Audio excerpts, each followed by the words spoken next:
ओम नमः शिवाय। कल 16 अगस्त को अधिक मास की समाप्ति के बाद आज 17 अगस्त से पुनः श्रावण मास का आरंभ हो गया है।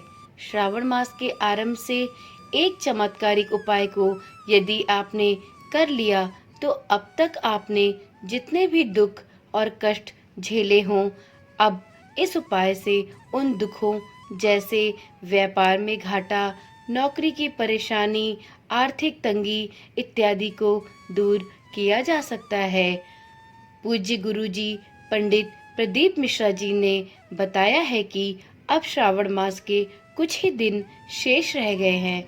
यदि आपने इन उपायों को कर लिया तो व्यापार में सफलता प्राप्त होगी और आर्थिक तंगी से भी निजात मिलेगी। यदि आप इन श्रावण मास के बचे हुए कुछ शेष दिनों में भगवान भोलेनाथ को प्रसन्न करना चाहते हैं और उनसे मनवांछित फल की प्राप्ति चाहते हैं तो आज यानी 17 अगस्त को दो छोटे छोटे परंतु विशेष फलदायी उपायों में से कोई भी एक आसान उपाय जो आपको सुविधानुसार उचित लगे वो करके अपने जीवन में चल रही धन धान्य की समस्या, व्यापार की समस्या, पारिवारिक कलह, आर्थिक तंगी इत्यादि समस्याओं से मुक्ति प्राप्त कर सकते हैं। तो चलिए जानते हैं उन विशेष उपायों के बारे में जो आपको आज के दिन यानी 17 अगस्त को ही कर लेने हैं।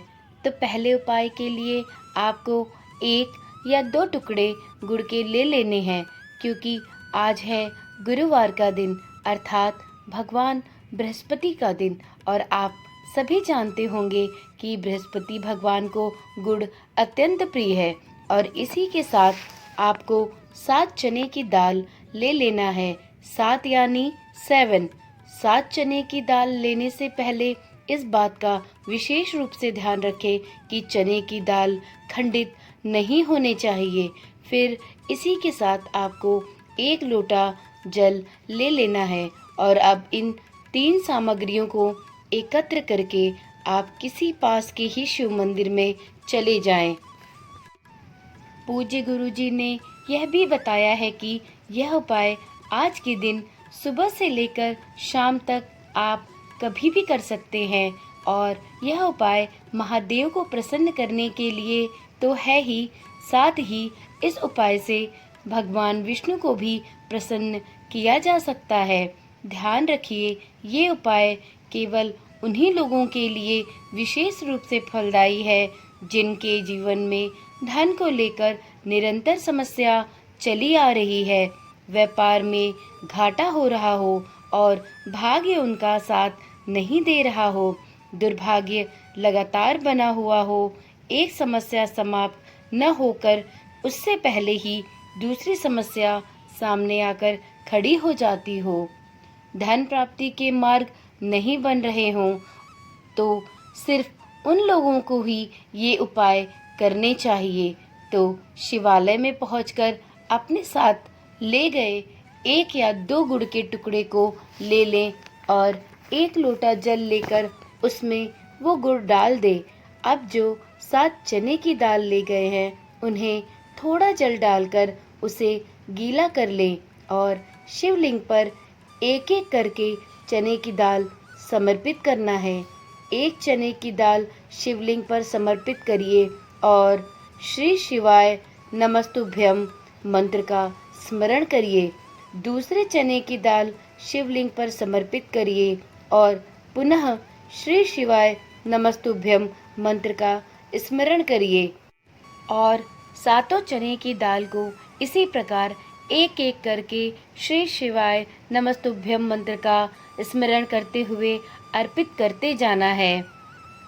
फिर इसके बाद आपके पास जो 1 लोटा गुड़ मिश्रित जल बचा है उस जल को आप धीरे धीरे शिवलिंग के ऊपर समर्पित करते जाइए और कम से कम 11 बार श्री शिवाय नमस्तुभ्यम मंत्र का स्मरण अवश्य करते जाइए।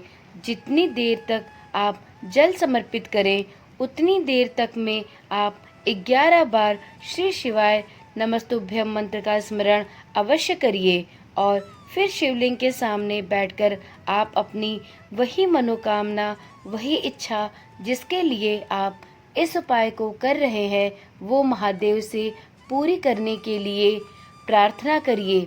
आप जिस समय जल समर्पित करें उस समय आपको बृहस्पतिश्वर महादेव का भी स्मरण करना है और साथ ही साथ जब आप अपनी मनोकामना प्रभु भोलेनाथ से बोलें तो उस समय भी आपको अपनी यह प्रार्थना के समय बृहस्पतिश्वर महादेव का भी स्मरण करते रहना है और उनसे भी अपनी यही मनोकामना दोहरानी है।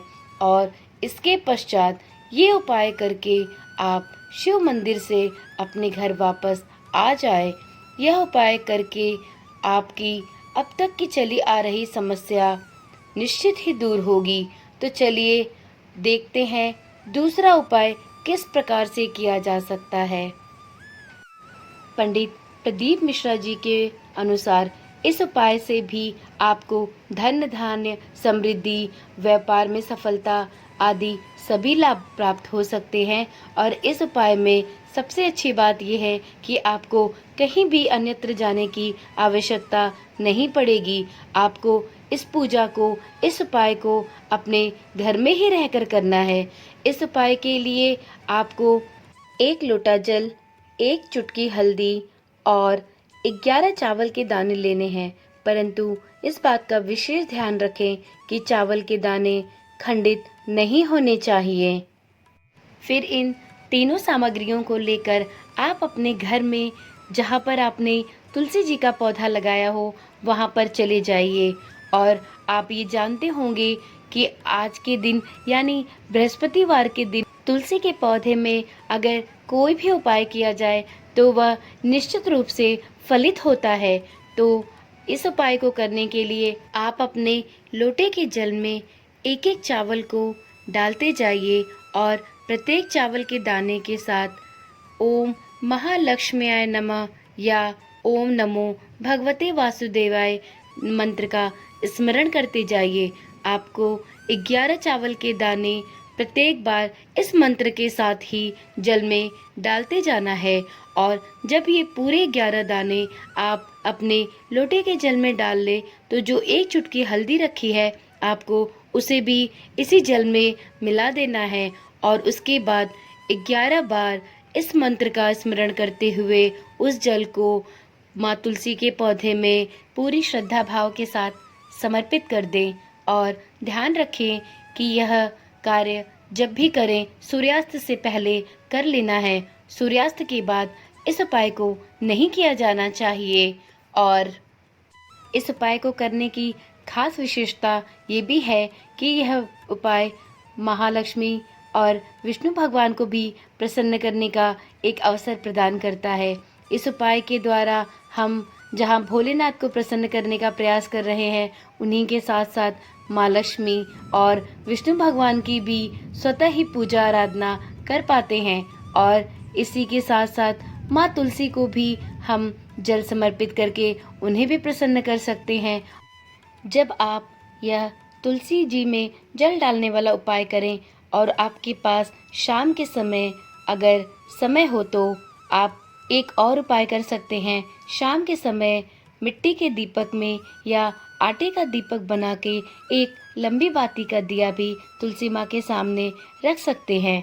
परंतु आपके लिए यह उपाय करना विशेष रूप से आवश्यक नहीं है। यह उपाय तभी करें जब आपके पास शाम के समय हो।